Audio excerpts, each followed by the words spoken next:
नमस्कार मित्रांनो. आधुनिक महाराष्ट्राच्या इतिहासात अनेक उठाव झाले, पण काही उठाव असे होते जे इतिहासाच्या पुस्तकात फारसे ठळकपणे दिसत नाहीत.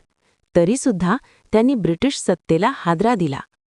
आज आपण अशाच एका क्रांतिकारक उठावाबद्दल जाणून घेणार आहोत. कोळ्यांचा उठाव. कोण होते हे कोळी? त्यांनी ब्रिटिशांविरुद्ध शस्त्र का उचलले? आणि या उठावाचा महाराष्ट्राच्या स्वातंत्र्य चळवळीवर काय परिणाम झाला? चला तर मग जाणून घेऊया आधुनिक महाराष्ट्राच्या इतिहासातील हा जाज्वल्य आणि प्रेरणादायी अध्याय. 1857चा स्वातंत्र्य संग्राम हे नाव आपल्या सगळ्यांनाच माहिती आहे. पण त्या मोठ्या युद्धाची ठिणगी पडण्याआधी अनेक लहान लहान संघर्ष झाले होते नाही का? त्याबद्दल मात्र आपल्याला फारसं काही माहीत नसतं. आज आपण अशाच एका विसरलेल्या पण खरं सांगायचं तर अत्यंत महत्त्वाच्या संघर्षाची कहाणी पाहणार आहोत. ही गोष्ट आहे महाराष्ट्रातल्या कोळी समाजाच्या उठावाची. हा प्रश्न खरंच खूप महत्त्वाचा आहे, कारण इतिहासाच्या पानांमध्ये अशा अनेक कथा दडलेल्या आहेत ज्यांनी पुढे जाऊन मोठ्या क्रांतीला जन्म दिला. चला तर मग हीच दडलेली पानं आज आपण उलगडून पाहूया. आता हे उठाव का झाले हे समजून घ्यायचं असेल तर आधी त्या लोकांना समजून घ्यायला हवं ज्यांनी हे लढे दिले, म्हणजे कोळी समाज. आणि हो, कोळी समाज म्हणजे फक्त समुद्रकिनारी राहणारे लोक हा एक खूप मोठा गैरसमज आहे. आता बघा, कोळी समाज केवळ मासेमारी करणारा समाज नव्हताच. मराठा साम्राज्यात त्यांना प्रचंड मान होता. विचार करा, कान्होजी आंग्रेंच्या नौदलातले हे योद्धे होते. किल्ल्यांचं रक्षण करायचे, जहाज बांधणीत एकदम कुशल होते. इतपंच नाही तर गावागावात पोलीस पाटील म्हणून कायदा सुव्यवस्थाही सांभाळायचे. थोडक्यात काय तर ते त्या व्यवस्थेचा एक अविभाज्य भाग होते. पण मग आले इंग्रज आणि सगळं चित्रच पालटून गेलं. त्यांनी काय केलं? मराठा सैन्य आणि नौदल बरखास्त केलं. साहजिकच कोळ्यांच्या नोकऱ्या गेल्या, त्यांच्या जमिनी हिसकावून घेतल्या आणि समाजातला त्यांचा मान, त्यांचा दर्जाही कमी झाला.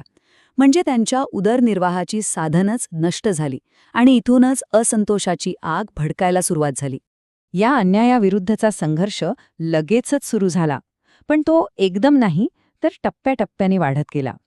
चला, सुरुवातीच्या काही संघर्षांवर एक नजर टाकूया. तर संघर्षाची पहिली ठिणगी पडली 1828मध्ये, जेव्हा रामजी भांगरे यांनी पहिला सशस्त्र उठाव केला.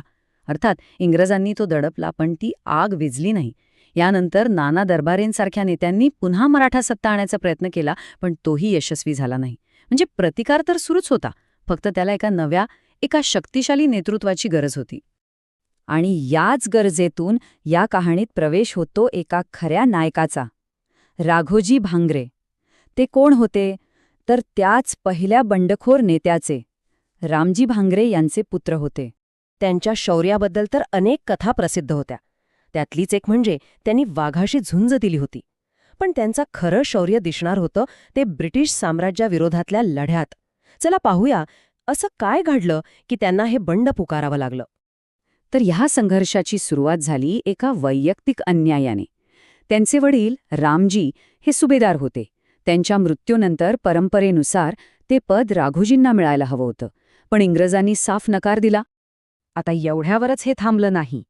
एका भ्रष्ट अधिकाऱ्याने, अमृतराव कुलकर्णी नावाच्या, त्यांच्यावर दरोड्याचा खोटा आरोप लावला. हा तर सरळ सरळ अपमान होता आणि एका स्वाभिमानी योद्ध्यासाठी हे सहन करणं शक्यच नव्हतं. आणि मग राघोजीने तोच मार्ग निवडला जो त्यांच्या वडिलांनी निवडला होता. त्यांनी त्या भ्रष्ट अधिकाऱ्याला, अमृतराव कुलकर्णीला, ठार मारलं, पोलीस स्टेशन लुटलं आणि इंग्रजांविरुद्ध उघड बंड पुकारलं. आणि ही एका मोठ्या लढाईची सुरुवात होती. यानंतर राघोजींनी जे केलं ना ते खूपच विलक्षण होतं. त्यांनी फक्त लुटालूट नाही केली, त्यांनी इंग्रजांच्या सत्तेला पर्याय म्हणून स्वतःचं एक समांतर सरकार, एक राज उभं केलं. त्यांची रणनीती अगदी स्पष्ट होती. त्यांनी पहिल्यांदा इंग्रजांची मदत करणाऱ्या सावकारांना लक्ष केलं, लोकांची कर्ज माफ केली, स्वतः कर वसूल करायला सुरुवात केली आणि लोकांना न्यायही तेच देऊ लागले. म्हणजे थोडक्यात सांगायचं तर त्यांनी त्या भागात इंग्रजी सत्तेचं अस्तित्व जवळजवळ संपवून टाकलं. हा फरक किती मोठा होता बघा. जिथे इंग्रज सरकार ईस्ट इंडिया कंपनीसाठी कर गोळा करत होतं, तिथे राघोजी लोकांच्या भल्यासाठी कर घेत होते. जिथे इंग्रजांचा न्याय सावकारांना मदत करायचा, तिथे राघोजी गरिबांचे रक्षण करत होते. आणि यामुळेच लोकांना राघोजींची सत्ता आपली वाटू लागली. राघोजींच्या या वाढत्या प्रभावाने इंग्रज सरकार अक्षरशः हादरलं. त्यांनी आधी कॅप्टन थॉम्सला पाठवलं, पण राघोजींच्या गनिमी काव्यापुढे त्याचा काही टिकाव लागला नाही. मग त्यांनी मोठी फौज पाठवली, राघोजींच्या आईला अटक केली आणि स्थानिक समाजावर अत्याचार सुरू केले. प्रकरण इतकं गंभीर झालं की स्वतः गव्हर्नर जनरल लॉर्ड डलहौसीला यात लक्ष घालावं लागलं. आणि शेवटी फक्त आणि फक्त राघोजींना पकडण्यासाठीच कॅप्टन गिल नावाच्या एका विशेष अधिकाऱ्याची नेमणूक करण्यात आली. पण म्हणतात ना, प्रत्येक लढ्याला एक शेवट असतो. राघोजींच्या आयुष्याचा शेवट झाला, पण त्यांच्या कथेचा नाही. चला पाहूया त्यांचा तो वारसा आजही कसा जिवंत आहे. हे दुर्दैवच म्हणावं लागेल की राघोजींना युद्धात हरवता आलं नाही, पण विश्वासघाताने पकडण्यात आलं. जेव्हा ते एका मंदिरात देवदर्शनासाठी निशस्त्र गेले होते, तेव्हाच एका फितुराने इंग्रजांना माहिती दिली आणि त्यांना पकडण्यात आलं. 2 मे 1848 याच दिवशी इंग्रजांनी त्यांना फाशी दिली. पण तो त्यांच्या कथेचा शेवट नव्हता. आज इतक्या वर्षानंतरही हा दिवस त्यांचा स्मृती दिन म्हणून साजरा केला जातो.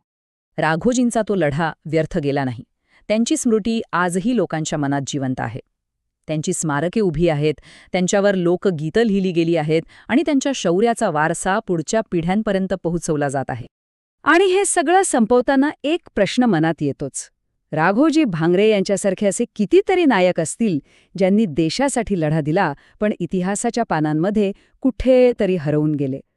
त्यांच्या कथा शोधणं आणि त्या पुढच्या पिढीपर्यंत पोचवणं हे आपलं काम आहे.